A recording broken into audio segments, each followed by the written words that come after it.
নমস্কার বন্ধুরা, এক্সপ্লোরার সৈকত অফিসিয়াল চ্যানেলে সকলকে স্বাগতম। বন্ধুরা, হিন্দু ক্যালেন্ডার অনুযায়ী বছরের পঞ্চম মাস হলো ভগবান শিবের খুব প্রিয় মাস, অর্থাৎ শ্রাবণ মাস। পুরো মাসটি মহাদেবের পুজোর উদ্দেশ্যে পালন করা হয়। এই মাস জুড়ে ভগবান শিবশম্ভুর বিশেষ পুজো করা হয়। তবে শ্রাবণ মাসের প্রতিটি সোমবারের আলাদা গুরুত্ব রয়েছে। এ মাসে পূর্ণিমাতে শ্রাবণ নক্ষত্রটি চাঁদের সহচর্যে থাকে বলে এই মাসের নাম শ্রাবণ। ভগবান শিব হিন্দু ধর্মের অন্যতম প্রধান দেবতা। ঈশ্বরের সৃজন, পালন ও সংহার এই ত্রিশক্তি যথাক্রমে ব্রহ্মা, বিষ্ণু ও শিব এই তিন দেবতারূপে পরিচিত। শ্রাবণের সোমবার শিবের অত্যন্ত প্রিয়।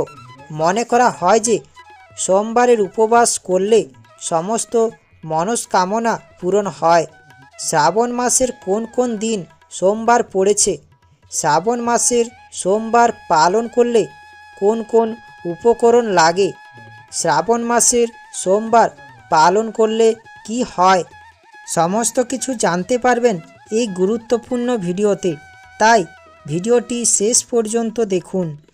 এই পবিত্র মাসে ভগবান শিবের উপাসনা করা হয়।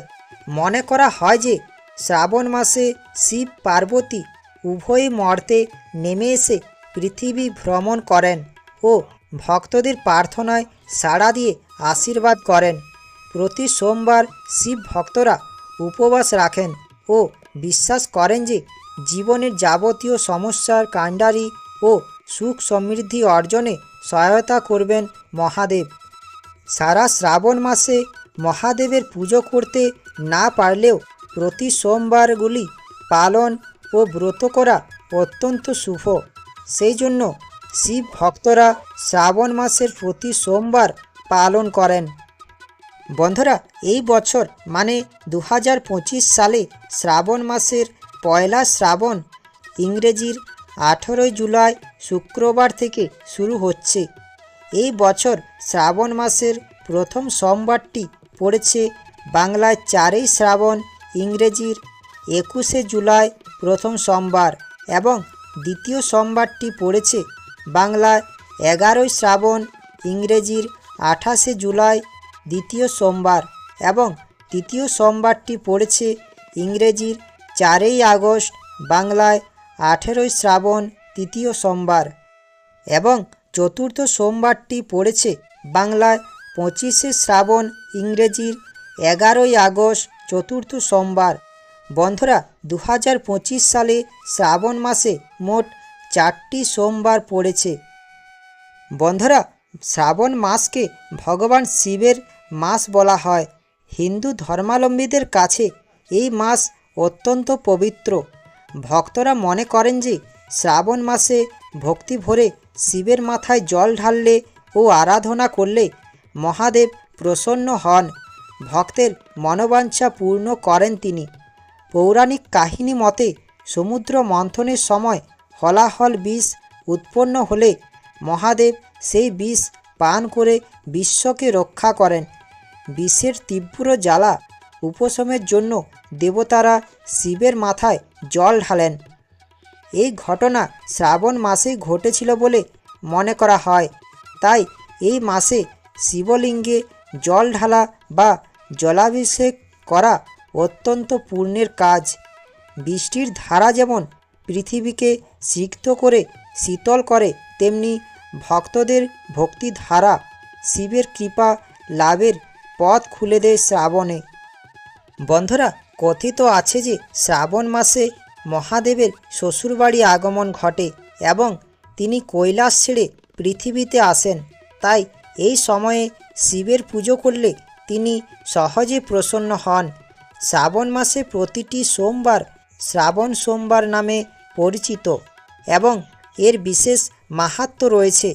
এই দিনে মহাদেবের পুজো করলে তিনি বিশেষভাবে তুষ্ট হন বলে বিশ্বাস করা হয়। আপনার ভাগ্য ফেরাতে শ্রাবণ মাসের সোমবারগুলিতে পালন করুন এই নিয়মগুলি।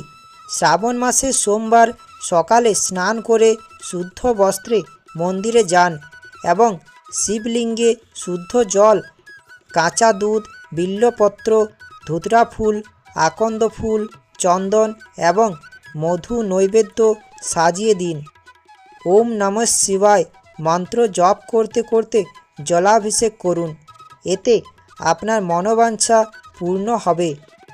শ্রাবণ মাসের সোমবারগুলিতে উপবাস রাখা অত্যন্ত শুভ। যদি পূর্ণ উপবাস সম্ভব না হয় তাহলে একবেলা ফলমূল বা নিরামিষ খাবার গ্রহণ করতে পারেন।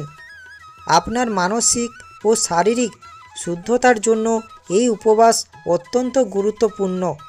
এই সময় উপবাস রেখে মহাদেবের পূজা করলে ভক্তের প্রতিটি ইচ্ছে পূর্ণ হয় এবং পরিবারের মঙ্গলের জন্য শ্রাবণ মাসের যে কোনো সোমবারে রুদ্রাভিষেক পুজো দিতে পারেন। এই পুজোয় শিবলিঙ্গকে বিভিন্ন নৈবেদ্য সহকারে অভিষেক করানো হয়। এই পুজো করলে রোগ শোক ও দুঃখ দূর হয় এবং জীবনে শান্তি সমৃদ্ধি বৃদ্ধি পায় এই পুজো করলে। বন্ধুরা, এবার আপনাদের জানাবো শ্রাবণ মাসের সোমবারের মহাদেবের পুজো করলে কি উপকরণ লাগবে। প্রথমে একটি পাত্রে মহাদেবের স্নানের জন্য পঞ্চামৃত নেবেন। এছাড়াও ঘি মধু দিয়ে মহাদেবকে স্নান করাতে পারেন। তার জন্য নেবেন ঘি, মধু, কাঁচা গরুর দুধ ও গঙ্গা জল এবং সাদা চন্দন। এবং শ্রাবণ মাসের সোমবারে মহাদেবকে একটি পৈতে দেবেন। এছাড়াও নেবেন অগরু, গোলাপ জল এবং স্নানের জলের সঙ্গে একটু সিদ্ধি পাতা দেবেন এবং ভোগ হিসাবে মিষ্টি বা বাতাসাও নিতে পারেন। এবং যেটি ছাড়া মহাদেবের পূজা অসম্পূর্ণ তা হলো বেলপাতা। বেলপাতা দিয়ে মহাদেবের পুজো করলে মহাদেব খুবই খুশি হন। বন্ধুরা, চেষ্টা করবেন শ্রাবণ মাসের প্রথম সোমবারে মহাদেবকে 7টি বেলপাতা নিবেদন করার এবং দ্বিতীয় ও তৃতীয় সোমবারে 11টি বেলপাতা নিবেদন করবেন এবং চতুর্থ সোমবারে মহাদেবকে 21টি বেলপাতা নিবেদন করার চেষ্টা করবেন এবং লক্ষ্য রাখবেন বেলপাতা কোনো ছেঁড়া না থাকে। এছাড়াও শ্রাবণ মাসের সোমবারে মহাদেবকে গোটা ফল নিবেদন করবেন। বিজোড় সংখ্যায় ফল দেবেন, যেমন 1টি, 3টি, 5টি, 7টি দিতে পারেন। এবং মহাদেবের স্নানাভিষেকের পর মহাদেবকে মোছানোর জন্য একটি কাপড় নেবেন। বন্ধুরা, এবার মহাদেবের প্রিয় ফুল নেবেন। প্রথমে যে ফুলের কথা বলবো তা হলো আকন্দ ফুল ও আকন্দ ফুলের মালা, ধুতরা ফুল, কলকে ফুল ও বেলি ফুল। এগুলো মহাদেবের খুবই প্রিয় ফুল।